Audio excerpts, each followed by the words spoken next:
ఇప్పుడు నందమూరి బాలకృష్ణ గారు మాట్లాడతారు. అధ్యక్ష, ఇందాక గౌరవ శాసనసభ్యులు కామినేని శ్రీనివాసరావు మాడుతూ అప్పుడు అందరూ ఇండస్ట్రీ కలవడానికి వెళ్ళినప్పుడు సైకో గారిని చిరంజీవి గారు గట్టిగా అడిగితే అప్పుడు ఈయన వచ్చాడంది అబద్ధం. గట్టిగా ఎవరు అడగలేదు అక్కడ. అది మీరు అన్నారు ఇందాక, ఏదో గట్టిగా అడిగితే ఈయన వచ్చాడు మళ్ళీ కలవడానికి, లేకపోతే ఏదో సినిమాటోగ్రఫీ మినిస్టర్ కలవమన్నారు అని. ఏంటంటే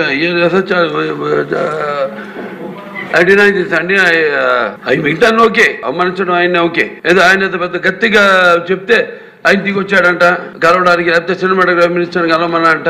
మనం కూడా నాకు ఇన్విటేషన్ వచ్చింది ఇక్కడ ఫిల్మ్ డెవలప్మెంట్ ఒక లిస్ట్ తయారు చేయమని. నాది 9వ పేరు వేశారు. అది ఎవరో ఈయన నేను అడిగాను కూడా, దుర్గేష్ గారిని కూడా అడిగాను, గౌరవ సినిమాటోగ్రఫీ మంత్రి కూడా అడిగాను ఎవడో వేసిందని. Respect human being, even opposition are అస్.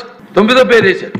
ఇది అదేదో గట్టిగా అడిగి ఎవడు అడిగాడు, గట్టిగా అడిగితే పంపించారు లోపలికి, వచ్చాడు ఈడు కలవడానికి. సారీ, చిరంజీవి ప్రత్యేకంగా సినిమాలో పెద్ద హీరో కాబట్టి చిరంజీవి గారికి దగ్గరుండి భోజనం పెట్టి బయటికి వెళ్ళేటప్పుడు, ఇంట్లో సన్మానం చేసి బయటికి వెళ్ళేటప్పుడు కారు దాకా వచ్చి గౌరవాన్ని ప్రదర్శించినటువంటి ముఖ్యమంత్రి జగన్మోహన్ రెడ్డి గారు. అప్పుడు కానీ ఇతను ఏమంటున్నాడంటే ఒక సైకో గాడు అంటున్నాడు. సినిమా ఇండస్ట్రీని తీసుకురావడం కోసం దీని మీద మాట్లాడాలని బాలకృష్ణ పేరు 9వ లిస్ట్ లో ఉందట, 9వ పేరులో ఉందట. ఆ లిస్ట్ లో హైరార్కీలో సినిమా ఆటోగ్రఫీలో ఎవరెవరు రాసి ఉంటారు. దుర్గేష్ గారిని, కందులు దుర్గేష్ గారిని ఇప్పుడు అడుగుతా ఉన్నాడు, మీరు చెప్పండి అప్పుడు నా పేరు 9వ లిస్టులో ఉంది అంటే. ఈయన అప్పుడు మినిస్టర్ ఎవరో ఈయనకి అర్థం కావట్లా.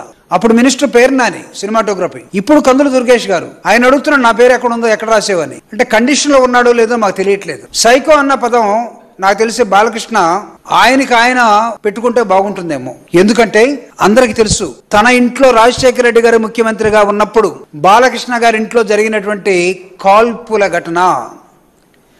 ఒక పెద్ద సినిమా నిర్మాత, నాకు తెలిసి బెల్లంకొండ సురేష్ అనుకుంటాను, చాలా కాలం హాస్పిటల్లో ఉన్నాడు. బాలకృష్ణ షూట్ చేస్తే నీకు చిరంజీవికి పవన్ కళ్యాణ్కి 100 ఉంటే అక్కడ తెలుసుకోండి.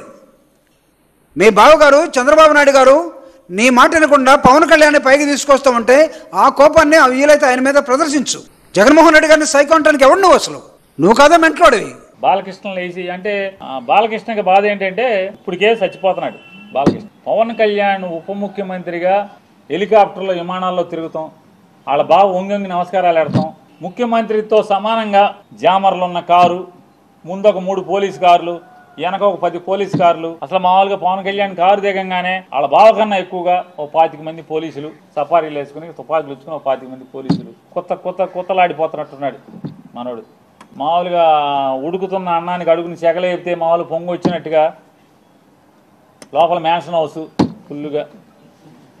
అసలు రాను రాను ఏమైపోతుందంటే ఇట్లాంటి వాళ్ళ మూలంగా ఆర్టీసీలో కండక్టర్కి డ్రైవర్కి డ్యూటీ ఎక్కేప్పుడు బ్యాందీ సారా తాగేప్పుడు పెడతారు. గొట్టం ఏంటంటే నోట్లో గొట్టం పెడతారు, బ్రీత్ అనలైజర్. ఆ బ్రీత్ అనలైజర్లో అసెంబ్లీ గేట్ కాడ కూడా తలుపు కాడ కూడా పెట్టాల్సిన పరిస్థితి వచ్చేసింది. రాబోయే ఇక మామూలుగా ఇట్లాంటి వాళ్ళు ఉంటే ఇక అంతే కదా, ఏమవుద్ది. అసెంబ్లీ తలుపు కాడ లోపల తలుపు తీస్తారు మామూలుగా హాల్లోకి లోపలికి వెళ్ళి అక్కడ బ్రీత్ అనలైజర్ పెట్టి ఎమ్మెల్యేలను కూడా లోపలికి పంపించాల్సిన పరిస్థితి వచ్చేసింది కదా. జగన్మోహన్ రెడ్డి గారు వాడు వీడు అంటమే కాకుండా సైకో అన్నాడు. సైకో అన్నప్పుడు సభలో ఎలా నవ్వారో చూశారు కదా కేరింతలు. ఇవలో విలువలు లేవు, సభలో గౌరవాలు లేవు, ఇష్టం వచ్చినట్టుగా మాట్లాడేటువంటి ప్రయత్నం చేస్తున్నారు. ముఖ్యంగా బాలకృష్ణ గారు ఆ విధంగా మాట్లాడటం చూస్తే ఒక విధంగా జాలి కూడా ఇస్తుంది. ఎందుకంటే బాలకృష్ణ గారు పెద్ద తెలివిగలవాడు కాదు, అమాయకుడు కూడా, సైకో పేషెంటు. ఈ పేషెంటు సైకో కాకపోతే ఇవాళ చంద్రబాబు నాయుడు స్థానంలో ఆయన ఉండేవాడు. సరే, ఆయనకేదో ఒక శాసనసభ్యత్వాన్ని ఇచ్చి బావగారు గౌరవిస్తున్నాడు, దాంతోనే సంతోషపడుతున్నాడు. వాళ్ళ అల్లుడేమో కాబోయే ముఖ్యమంత్రి అనేటువంటి ఉద్దేశంతో ప్రవర్తన చేస్తున్నాడు కాబట్టి ఆయన సర్దుకుని సినిమా షూటింగులు లేకపోతే మ్యాన్షన్ హౌస్తో కాలం గడిపేటటువంటి పద్ధతుల్లో ఉన్నాడు. ఆయన జగన్మోహన్ రెడ్డి గారిని మాజీ ముఖ్యమంత్రిని వాడు వీడు సైకో అని శాసనసభలో అంటే నాకు అర్థం కాల. ఎక్కడికి పోతుంది రాష్ట్రం, ఎక్కడ పోతుంది తెలుగుదేశం? అడుగుతా ఉన్న సమాధానం చెప్పాలని కూడా ఈ సందర్భంగా చెప్పదలుచుకున్నాను. ఆ తర్వాత చిరంజీవి గారి రియాక్షన్ నేను ఇప్పుడే చూశా. ఆయన ఎక్కడో విదేశాల్లో షూటింగ్లో ఉన్నట్టున్నారు. ఆయన దానికి తీవ్రమైన ఖండన ఇచ్చారు. నేనే వీళ్ళందరినీ తీసుకెళ్ళానని, చాలా గౌరవంగానే ఆయన చూశాడనేటువంటి అర్థం వచ్చే విధంగా ఆయన మాట్లాడారు.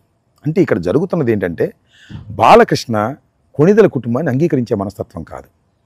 వారు పైకి ఎదుగుతున్నారు అంటే బాలకృష్ణ కానీ, బాలకృష్ణ అభిమానులు కానీ, కుటుంబం కానీ వెనక్కి తత్వం ఉందనేది అనాదిగా వస్తున్నటువంటి ఆలోచన. అది కొత్తగా నేను చెప్పాల్సిన అవసరం లేదు. కాకపోతే ఈ మధ్యన కూటమిగా ఏర్పడ్డారు కాబట్టి చంద్రబాబు నాయుడు గారు పవన్ కళ్యాణ్ని వాడుకునే పద్ధతుల్లో, చిరంజీవి గారిని వాడుకునే పద్ధతుల్లో ఉన్నారు కాబట్టి గౌరవం ఇస్తున్నట్టుగా నటిస్తున్నారు. సందర్భం వచ్చినప్పుడు గౌరవాలన్నీ పక్కన పెట్టి తమ స్వార్థాన్ని చూసుకునేటటువంటి మనస్తత్వం కలిగిన వారు నారా కుటుంబం, అదేవిధంగా బాలకృష్ణ కుటుంబం, నందమూరి కుటుంబం కూడా అనే విషయాన్ని దయచేసి గమనించాలని మనవి చేస్తున్నాం. ఈ విధంగా శాసనసభలో అసందర్భంగా చర్చ తీసుకొచ్చి కామినేని శ్రీనివాస్ గారు కానీ, బాలకృష్ణ గారు కానీ ఈ విధంగా మాట్లాడడం అనేది సభా మర్యాదలకు భిన్నమైంది. దాంతోపాటు ఆ పైన కూర్చున్న ఆయన కూడా మీకు తెలుసు కదా, జగన్మోహన్ రెడ్డి గారిని ఏ రకంగా దూషిస్తే బాగుంటుందని ఆలోచించేవాడు, ఆనందపడేవాడు. ఇది సభ జరుగుతున్నటువంటి తీరు. ఈ సభని ఏమనాలి అని అడుగుతా ఉన్నా. చంద్రబాబు నాయుడు గారు సభ కౌరవ సభ అన్నాడు అప్పుడు. మరి వాళ్ళ జరుగుతుంది ఏ సభ? ఇది రాక్షస సభ కాదా అని నేను అడుగుతా ఉన్నా. కాబట్టి ఇప్పటికైనా బాలకృష్ణ గారు కానీ, లేకపోతే కామినేని శ్రీనివాస్ గారు కానీ వాస్తవాలు గమనించాలి. వాస్తవాలు గమనించి మర్యాదగా మాట్లాడే పద్ధతి నేర్చుకోవటం మంచిది. జగన్మోహన్ రెడ్డి గారు ఆషామాషి వ్యక్తి కాదు. ఈ రాష్ట్రానికి 5 సంవత్సరాలు ముఖ్యమంత్రిగా చేసినటువంటి వ్యక్తి. ఆయన్ని ఈ విధంగా మీరు దూషించడం వల్ల మీకు నష్టమే జరుగుతుంది తప్ప లాభం జరగదనే విషయాన్ని దయచేసి గమనించాలని ఈ సందర్భంగా నేను అంటే 100 రూపాయలు అమ్మాల్సిన టికెట్ కోర్టులో మాకు పర్మిషన్లు ఉన్నాయి, కోర్టు మాకు ఇచ్చింది అనుమతులు అని చెప్పి 300 400 రూపాయలు పెట్టి అది ఫ్లాప్ సినిమాని ఇటు సినిమాని కూడా చూడకుండా ఆ డబ్బుని గుంజుకుని వెళ్ళిపోవాలన్నటువంటి ప్రయత్నం జరుగుతుంది. వాటన్నిటికి కూడా అడ్డగట్టు వేయాలన్నటువంటి ఉద్దేశం ప్రభుత్వానికి ఉంది. అదేవిధంగా ఈ సినిమా నడిపేటువంటి కొంతమంది పెద్దలు కూడా అదే సూచన చేశారు. వాటిని అనుగుణంగా ఇప్పుడు నలుగురు హీరోలు, 4 డైరెక్టర్లు, 4 ప్రొడ్యూసర్లకు సంబంధించింది కాదు ఈ పరిశ్రమ.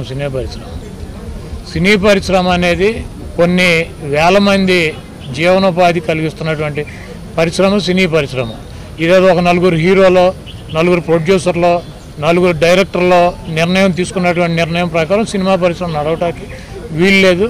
ఇక్కడ ఉన్నటువంటి ప్రతి టెక్నీషియన్కి సినిమాని నమ్ముకుని బయటకేటువంటి లైట్ బాయ్ కాడి నుంచి, ఎగ్జిబిటర్ కాడి నుంచి, రిప్రజెంటేటర్ కాడి నుంచి, డిస్ట్రిబ్యూటర్ కాడి నుంచి, ప్రొడ్యూసర్ నుంచి ప్రతి ఒక్కరికి కూడా న్యాయం జరగాలి. సేమ్ టైం ప్రజలకి కూడా భారం అయ్యేటువంటి పరిస్థితి ఉండకూడదు. ఇప్పుడు చిన్న పిల్లలు ఉంటారు, వాళ్ళు ఏదో అభిమానులు అని చెప్పి తిరుగుతూ ఉంటారు. సినిమా రిలీజ్ అవగానే కాలేజీలు ఎక్కొట్టి, స్కూళ్ళు ఎక్కొట్టి, ఇంట్లో తల్లిదండ్రులు డబ్బులు ఇవ్వకపోతే ఏదో రకంగా దొంగతనం చేసైనా సరే 500 రూపాయలు 1000 రూపాయలు పెట్టి టికెట్లు కొనుక్కుని చూడాలన్నటువంటి భావంతో చిన్నపిల్లలు ఉంటారు. అందరినీ దృష్టిలో పెట్టుకుని చిన్న నిర్మాతలు, పెద్ద నిర్మాతలు, అదేవిధంగా చిన్న హీరోలు, పెద్ద హీరోలు, చిన్న డైరెక్టర్లు, పెద్ద డైరెక్టర్లు, చిన్న సినిమా, పెద్ద సినిమా అన్నింటినీ కూడా బతికిచ్చేటువంటి ఉద్దేశంతో మరి వేల మంది ఉపాధి పొందుతున్నటువంటి ఈ పరిశ్రమని రక్షించేటువంటి విధంగానే జగన్మోహన్ రెడ్డి గారు కానీ, వైఎస్ఆర్ కాంగ్రెస్ పార్టీ తీసుకున్నటువంటి నిర్ణయాలు ఉంటాయి. ఆయన 30 సినిమాలు దాదాపు చేసినట్టున్నారు. ఎవరు టార్గెట్ చేయలే. 30 సినిమాలు చేసి ఇప్పుడు ఏమైంది? మమ్మల్ని చేశాడు, నన్ను కానీ, జగన్మోహన్ రెడ్డి గారిని కానీ, మా ప్రభుత్వాన్ని కానీ ఇంకో 30 సినిమాలు చేశాను చేయగలడు ఆయన? ఒక వ్యక్తినో లేకపోతే ఒక పవన్ కళ్యాణ్ గారి సినిమా సూపర్ హిట్ అయితే మాకేమన్నా లాసా, లేదా అటర్ ఫ్లాప్ అయితే మాకేమన్నా లాసా? ఒక వ్యక్తిని దృష్టిలో పెట్టుకుని చేయాల్సినటువంటి కర్మ, లేకపోతే పవన్ కళ్యాణ్ గురించి ఆలోచించాల్సినటువంటి అవసరం జగన్మోహన్ రెడ్డి గారికి కానీ మా ప్రభుత్వానికి లేదు. నేను బుల్లెట్తో కాలిస్తే జైలుకి వెళ్ళకుండా ఇంట్లో ఉండగలనా? మీరు ఉండగలరా? బాలకృష్ణ ఉన్నాడు, అది నీకు తెలుసుగా. అవి ఎందుకు మాట్లాడలా? ప్రజాస్వామ్యం అంటున్నారే, ప్రభుత్వం అడ్డదారులు దొక్కిందన్నారే. మరి ఎవరు అడ్డదారులు దొక్కారు? ఎవరు అడ్డదారు సార్? చంద్రబాబు గారా? చంద్రబాబు గారు తన రాజకీయం మొత్తం ఉపయోగించి బాంబు బయట తెచ్చుకున్నాడా? ఇద్దరిని కాల్చి చావు బతుకుల్లో ఉంటే ఒక్క రోజు కూడా జైలుకి వెళ్ళని మనిషి, ఒక్క గంట కూడా సెల్లో కూర్చొని మనిషి మళ్ళీ హ్యాపీగా మార్నింగ్ షూటింగ్ వెళ్తున్నాడు. ఎక్కడ రాజకీయం? ఎక్కడ అవినీతి? ఎక్కడ ఇన్ఫ్లుయెన్స్? ఎక్కడ మేనేజ్మెంట్? సార్ గురువింద కింద ఉందే, ఎప్పుడు చూస్తుంటాం కదా మనం. ఎర్రగుంది అంటాం కదా, తిప్పండి కనపడుద్ది బ్లాక్. దానికి అంటారు కదా సామెత, గురువింద కింద డాష్ డాష్ కనపడుతుంది. ఆ బ్లాక్ అంతా మందే రమేష్ గారు. You should not forget. ఇలాంటి ఎన్నున్నాయి చెప్పండి చంద్రబాబు దగ్గర. ఒక ఆడపిల్ల సిన్సియర్ గా తహసీల్దార్ వనజాక్షి పట్టుకుంటే అవినీతికి ఇక్కడ ఇసుకని ఒక ఎమ్మెల్యే వాళ్ళ మనుషులు ఆమె గుండెల మీద కాలేసి తొక్కారు. ఒక్క కానీ నిమిషమైనా ఏమన్నా వచ్చి అమ్మాయిని పిలిచి ఓదార్చి ప్రెస్ మీట్ ఇచ్చాడా చంద్రబాబు నాయుడు? ఏం సార్ మీరు ప్రభుత్వంలో ఉన్నారు కదా, చెప్పండి సార్, రమేష్ గారు చెప్పండి, తెలుసుకుంటా. ఇలాంటివి వందలు ఉన్నాయి. మీరు రాకండి సార్ దయచేసి. మీరు ఐఏఎస్ అన్నారు కదా, దాని మీద నాకు గౌరవం ఉంది, ఐఏఎస్ మీద. ఇదే నేను చెప్పదలుచుకుంది. ఎవడెవడైతే మీకు అన్యాయం చేశాడో పర్వాలా, అన్యాయం చేయండి, చేయించుకుంటాం, టైం మీది, కానియండి, కొట్టండి అని చెప్పండి. ఆడు ఎవడు ఏం చేస్తా ఉన్నాడో పేరు రాసుకోండి. రెడ్ బుక్ అని నేను చెప్పను, కానీ పేరైతే రాసుకోండి. మీరు ఏ బుక్లో రాసుకున్నా పర్వాలా, పేరైతే మీరు రాసుకోండి. దాని తర్వాత మాత్రం అన్యాయం చేసినోనికి సినిమా మాత్రం మనం చూపిస్తామని చెప్తాను. ఆ మనిషి రిటైర్డ్ అయి ఉన్నా కూడా లాక్కొని వస్తా, ఆ మనిషి దేశం విడిచిపెట్టిపోయినా లాక్కొని వస్తా. ఎవరిని వదిలిపెట్టేది ఉండదు. ఒక్కొక్కడికి మాత్రం సినిమా మాత్రం ఎలా చూపించానో అలా చూపిస్తామని మాత్రం చెప్తాను.